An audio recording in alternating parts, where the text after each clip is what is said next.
One of the things that a lot of Muslims become frustrated with is, and I've met Muslims who've told me that I've been doing dhikr for so long and I don't see any benefits. Ibn Ata'illah said, لولا الوارد ما كان الورد. Had it not been for the opening of God, you wouldn't have been doing any consistent dhikr. That in itself is an opening from God. If you're reading the book consistently, that is a gift from Allah subhanahu wa ta'ala. I was with a Mauritanian recently in Mecca, and he said to me that his dua, his father is a beautiful scholar and somebody who's really does a phenomenal amount of worship.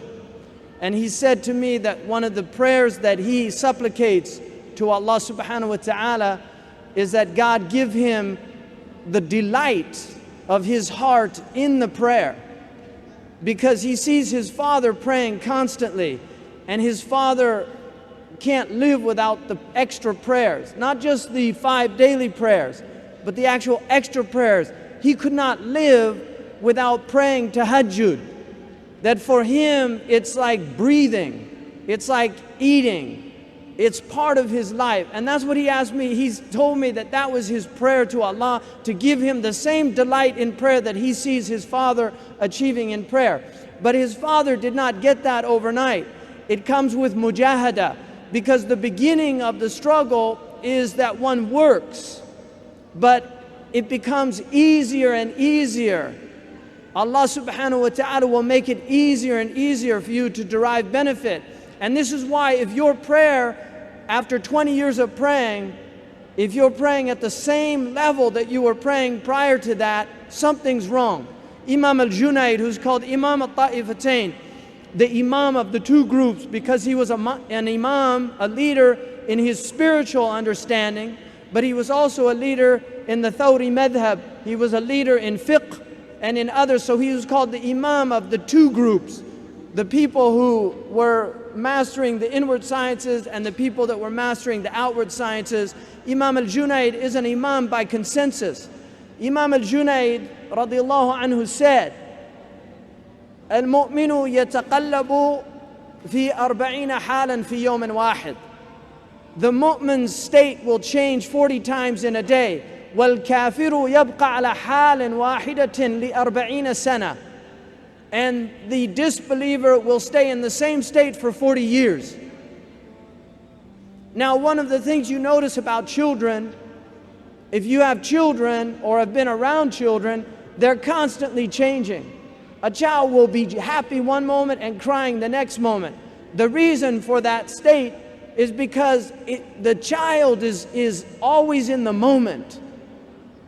The child, he or she is in the moment, and the moment is very meaningful to the child. So if something happens that upsets the child, because they're so present in that moment, it manifests quickly in their state. If something makes the child happy, because they're so present, it manifests in their state. But there's people walking around in the world that are somnambulant. They're sleepwalkers. They haven't experienced the joy of the moment. One of the things that the early community used to say is that al-Sufi ibn waqtihi, that the Sufi, and this word, which is a good word, there are people in Imam al-Bukhari's collection that have the laqab of al-Sufi, the Sufiya, the early people who were the Sufiya, they were considered people who had divorced the world. People who had divorced the world. A group later who imitated them, and often were not people of the same upright character, became known as the Mutasawwifa. And the early community distinguished between the Sufiya and the Mutasawwifa, the people of Tasawwuf and the people pretending to be of the people of Tasawwuf. Most of what people condemn today from amongst the so-called Sufis is actually condemning the Mutasawwifa. And it's important that the Muslims should be able to distinguish between these two groups. Mukhtar al-Buna, one of the great scholars and erudite masters of the Islamic tradition in Mauritania, said that قوم عاش بها خير عيشة فصيرت من بعدهم معيشة يدعى الذي يمشي عليها السارق وَسَالِكُوهَا الْيَوْمَ حِزْبٌ هَالِكٌ. That this qawm, the early people, they were called al-qawm because of many hadiths that refer to the qawm. Hum al-qawm la yashqa bihim jalisuhum. They are the people that if you sit amongst them, you are not amongst the wretched. Just the fact that you are in their company means that you are amongst the people that are close to God. Even if you're not amongst them, the fact that you're in their presence, you're not one of them, but you're one of them by being with them. Because there's a blessing, al-mar'u ma'man ahab. A man is with the one he loves. So if you love somebody close to God, you will be with that person, inshallah, on the day of judgment. And the Sahaba said nothing made them more happy than this statement that a man is with the one he loves. Because they all knew that they had mahabba. If they had anything, if they didn't have anything, they knew they had mahabba of Allah and His Messenger. And so they knew, because one of the Sahaba came to the Prophet and he said, Ya Rasulullah, we have the blessing of your company, but in the akhirah, your maqam is so high. How we won't be with you, we won't be able to be with you. And the Prophet ﷺ looked at him and he said, Al-mar'u ma'man ahab. A man is with those he loves. And this brought so much joy to the Sahaba. It brought so much joy into their hearts to know. So the qawm, these people that are really, their heart is directed to Allah subhanahu wa ta'ala. Sidi Ahmed Zarruq, in his extraordinary book called Qawaid al-Tasawwuf, the principles of Tasawwuf, Sidi Ahmed Zarruq says in his book that there are over 2,000 definitions of Tasawwuf, but all of them derive from the essential meaning sidq al-tawajjuh ila Allah, to be truthfully directed to God. And this is in essence what our religion is telling us to do, to turn to God. Tubu ilallahi jami'an, to turn to God, to set out on the path to God, to set out on the journey to God. You are on a journey. The Prophet ﷺ said, Safiru tasihhu, travel and become well. He also said, Sumu tasihhu, fast and become well. The journey to God will make you well. By merely setting out on that journey, you will feel better. The reason that you're depressed, if any of you are depressed, really, if any of you are depressed, do more for the sake of God. Give more money. Get up in the early morning. Pray to Allah subhanahu wa ta'ala. Begin to read the Quran.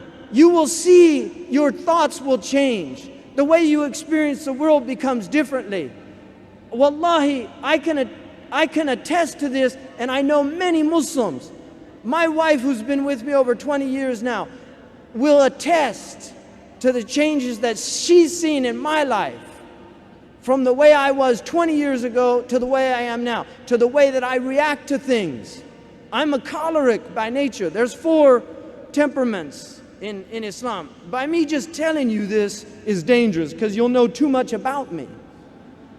But we have 4, they're called the akhlat or the tabaya'. There's 4 temperaments in the Islamic tradition: the Damawi, the Saudawi, the Balghami, and the Safrawi. Some doctors are rolling their heads because they know the Hamdard Institute in Pakistan, where they give the kushta to treat people and things like that. But don't make fun of things you don't know about. The Imam Ali, he said that man jahila shay'an adahu, whoever is ignorant of a thing will condemn it and attack it. This system has been around for a long time, and there are hadiths that indicate that the Prophet not only understood it, but actually practiced it in his diet.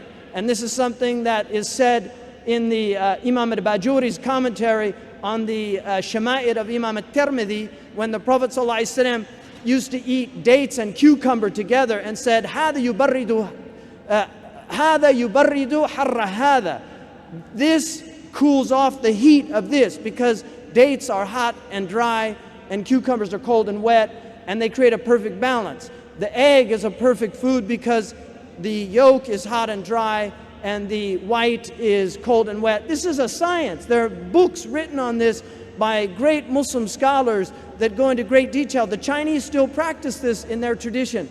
But temperament is no justification for bad behavior or bad manners. And unfortunately, in my own life, there are many times that I regret, because I allowed my temperament to overcome my control of it, and then I suffered the consequences of it. but because I feel bad, at least that I can say that much, that if I got upset at somebody, I feel bad about it. So the choleric temperament, and by the way, John McCain is clearly a choleric person.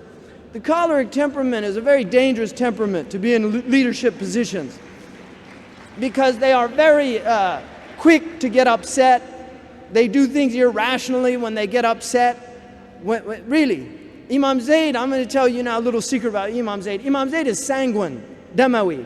Demawi people are the nicest people to be around because they're always positive, they're always happy, they make you feel good about everything. That's why I need Imam Zayd. Like Imam Zayd for me is like an antidote to my choleric nature. Whenever I'm feeling too choleric, I get around Imam Zayd and I start getting that Demawi feeling. So it's a nice thing. And then you have the melancholic and the phlegmatic. One of my children is phlegmatic. Knowing that helps me to be patient with him. Really, just knowing that about my child helps me to be patient with him because phlegmatic children are slow. One of my boys, who's also he's actually a choleric Demawi. He's a sanguine choleric, but he's always there on the prayer. The other one, the phlegmatic one, he's slow. He catches the second rakat. He took too long doing wudu. Really. But there's nothing, he's a beautiful boy, but it's his nature. So when you understand people's nature, it helps you to be more compassionate with them. It helps you to understand them better. This is man arafa nafsuhu faqad arafa rabbahu. It's apocryphal, but many scholars commentate on it. Some say it's actually from the Jewish tradition, but it's mentioned in many, many books. The one that knows his Lord, the one that knows his self, knows his Lord. If you know your servanthood, if you know your dependence, then you understand the independence of God. If you know your insignificance, you understand the significance of God. If you know your place in the world, then you understand the place that God should have in your heart. That self-knowledge is very important.